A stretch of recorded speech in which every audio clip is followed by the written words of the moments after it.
Hello to all of you. पहली story के साथ हम लोग, जैसा कि हम लोगों ने बताया था कि मारवाड़ी माइग्रेंट्स, अब हम लोग स्टोरी टेलिंग स्टार्ट कर रहे हैं। स्टोरी टेलिंग मतलब ट्रैवलिंग स्टोरीज की एक सीरीज चलेगी जिसमें आप लोग भी अपनी स्टोरीज हमें बता सकते हैं। हमारे ईमेल आईडी जिसका लिंक आपको दे रखा है डिस्क्रिप्शन में, वहां पर आप भेज सकते हैं और हम लोग भी आपकी स्टोरीज को पब्लिश करेंगे जो कि आप दुनिया को बताना चाहते हैं कि ऐसा भी कुछ घटित हुआ। तो let's start our journey with the first story. बात उस वक्त की है जब हम लोग पहला यूरोप टूर कर रहे थे।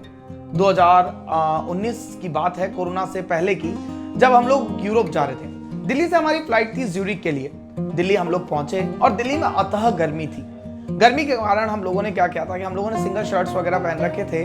नॉर्मली एकदम जो ड्रेसअप था जो हमने इंडिया में गर्मियों का होता वही पहन रखा था। सुबह हमारी फ्लाइट 7 बजे करीब ज्यूरिक एयरपोर्ट पे उतरी। 7 बजे से भी थोड़ा पहले का वक्त होगा। ज्यूरिक एयरपोर्ट पे उतरी।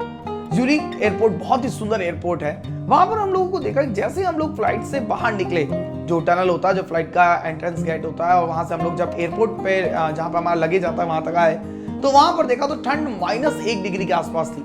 हम लोग सब ठिठुरने लगे बहुत ठंड में। यहां तक बात हुई, फिर हम लोग हमारे लगेज का वेट करने लगे। लगेज आया, लगेज हम लोगों ने लिया। अब बात थी एग्जिट गेट की। एग्जिट गेट पर लाइन लगी हुई थी। वहां पर क्या हो रहा था, वीजा चेक हो रहे थे, वीजा वगैरह चेक हो रहे थे। तो क्या था कि मैं सुबह नींद में से उठा ही था। नींद में से उठते ही मेरे बाल वगैरह बिखरे हुए थे। मैंने नॉर्मल सा ड्रेसिंग सेंस करा था, एक कैपरी और टी-शर्ट पहन रखा था। मेरी वाइफ भी मेरे साथ ही थी और सिस्टर भी थी। सिस्टर दूसरे वाले गेट से चेकअप करा के बाहर हो चुकी थी। वहां पर गेट से उसको जाने दिया, बट हम लोग जहां चेक इन करा रहे थे वहां हमारा पासपोर्ट रोका गया, क्योंकि पासपोर्ट पे जो वीजा पेज था वो हम लोगों ने लिया था फ्रांस का, आपके पेरिस का वीजा। क्योंकि फ्रांस का वीजा, क्योंकि हमारे यूरोप में क्या करता है, सिटीजन वीजा लगता है। सिटीजन वीजा एक ऐसा वीजा जो यूरोप की सारी कंट्रीज को कवर करता है, बट आपको पहले वीजा उस कंट्री का मिलता है जहां पर आप ज्यादा नाइट से स्टे करते हैं। तो हम लोगों की ज्यादा नाइट्स पेरिस में थी। हम लोग 5 रातें पेरिस में रुकने वाले थे और 4 रातें हमारे स्विट्जरलैंड में थी। तो हम लोगों ने जो वीजा अप्लाई किया था वो पेरिस का अप्लाई किया था एज अ टीचर। वहां पर हमें रोका गया, तो हम लोगों को बोला गया कि where is your Swiss visa. तो स्विस वीजा मेरे पास था नहीं। वीजा जो दिया गया था वो कहां का था, पेरिस का था। तो उन्होंने चेक किया। तो मैं जैसा कि एक टीचर हूं, मैं उनको समझाने लगा कि सर हम लोग यहाँ पर इतनी रात रुकेंगे, हम लोग वहां पर उतनी रात रुकेंगे, तो इसलिए मैंने वहां का वीजा अप्लाई किया। तो उसको थोड़ा बहुत समझ में भी आया उसने, क्योंकि वहां मेनली आपके जो लैंग्वेज होती है वो थोड़ा सा चेंज होती है। तो इंग्लिश कुछ हम टूटी फूटी बात कर रहे थे, कुछ हमारी लैंग्वेज उन्हें समझ में नहीं आ रही थी, कुछ वो समझने की कोशिश कर रहे थे, कुछ हम उन्हें समझाने की कोशिश कर रहे थे। पहुंचे, वहां पर बात हुई तो उसने बोला कि no no sir, this is not the right way, आपको स्विस वीजा लेना पड़ेगा। तो मैंने बोला कि नहीं सर, हम लोग यहाँ से इस तरीके से काम किया। तो वहां वीजा तक की बात हमारी सिमट गई। फिर उसका अगला क्वेश्चन था, how much money you have. ये जब उसने बात पूछी हमसे तो हमको लगा मनी के बारे में क्यों पूछ रहा है। मैं एंड में बताऊंगा कि क्या इन्होंने ये क्यों पूछा और क्यों इन्होंने मनी के बारे में हमसे बात की।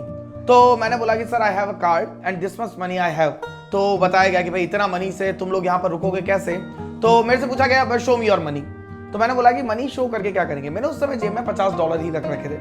हमारे पास स्विस थे, स्विस डॉलर थे, जो स्विस फ्रैंक्स आते हैं, CHF, ये हमारे पास मैंने 50 रख रखे थे, क्योंकि मेरे को सिर्फ एयरपोर्ट से होटल तक मेरे को ट्रेवल करके जाना था। तो मैंने उतना ही जेब में रख रखा था। ये छोटा मोटा अगर कुछ ब्रेकफास्ट वगैरह भी करना हुआ एयरपोर्ट पे तो इतने में हो जाएगा। तो मैंने उनसे बोला sir I have a card. तो उन्होंने बोला शो मी योर कार्ड। मेरे पास फॉरेक्स कार्ड था जिसमें बहुत सारी करेंसीज होती है।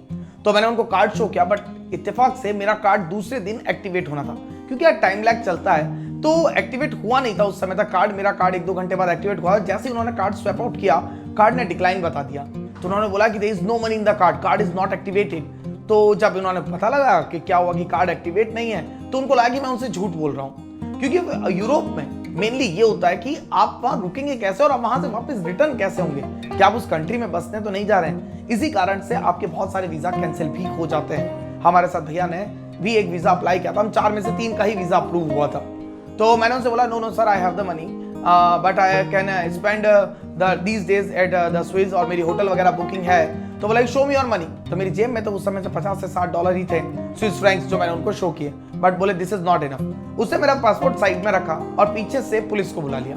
जैसे ही आपके पुलिस पीछे से एंटर होती है, मेरे को लगा कि ये क्या हुआ। पुलिस ने हम दोनों हस्बैंड और वाइफ को बुलाया और हमारे स्टडी रूम में बिठाया, जो उनके स्टडी केस होती है जहां पर वो केस स्टडीज वगैरह करते हैं, वहां बिठाया।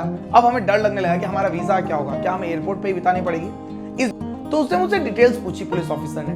बोले sir show me this one, show me this one, show me your passport. फिर हमारा क्रिमिनल एक्टिविटी चेक की, उसमें तो कुछ भी नहीं आया, क्योंकि we are not the criminals. तो सारी एक्टिविटीज वगैरह चेक करने के बाद उन्होंने बोला कि वेयर आर यू स्टेइंग। तो बोला कहाँ आप रुक रहे हैं। मैंने उनको पूरा बताया। एट द लास्ट मुझे समझ में आया कि इसको क्या चीज चाहिए। मैंने उसको वो सारे फॉर्म्स वगैरह दिखाए जो हमारी होटल बुकिंग के ब्रोशर्स थे कि हम लोग यहाँ रुके, इनवॉइसेस दिखाई। तब उसको यकीन हुआ कि इनका रुकने का, रहने का, खाने का, पीने का और सारी जो टूर एक्टिविटीज हैं वो कंप्लीट है। एट लास्ट उसने हमसे ये चेक किया कि आप वापस यहाँ से जाने की आपके पास फ्लाइट है कि बस है, क्योंकि मेरे पास बस थी और उस फ्लेक्स बस के मेरे टिकट्स भी कंफर्म थे। तो ये उन्होंने देखा कि हाँ भाई कंफर्म है। Then the policeman says now you can roam the Europe. अब वो हैप्पीली हमें जाने दे रहा था। उस समय वो जो डर था, वो जो उस 15 मिनट का हमारा जो एक कह सकते हैं कि इन्वेस्टिगेशन थी पुलिस ऑफिसर की तरफ से, उस 15 मिनट में 15,000 चीजें हमारे दिमाग में आई। अब की कैसे होगा, क्या हम बाहर जा पाएंगे। मैंने तो ये तक सोच लिया था कि क्या 4 दिन यहीं एयरपोर्ट पे बिताने पड़ेंगे, क्या हमारा यूरोप टूर जो रहेगा, जो हम स्विस में दुनिया के स्वर्ग को देखने का सपना देख के आए थे, वो हमने क्या कर पाएंगे कि नहीं। But at last the journey finish. यही चीज हमें बताती है कि यूरोप में आप इन चीजों का भी ध्यान रखें। जो भी आपकी आइटिनरीज आती है उनको आप अपने पास संभाल के रखें, सहेज के रखें और वहां उनको शो करें, क्योंकि पुलिस ऑफिसर्स अपनी सेफ्टी, आपकी सेफ्टी के लिए कुछ भी मांग सकते हैं वहां पर। So please stay happy and safe travelling to all of you. Thank you.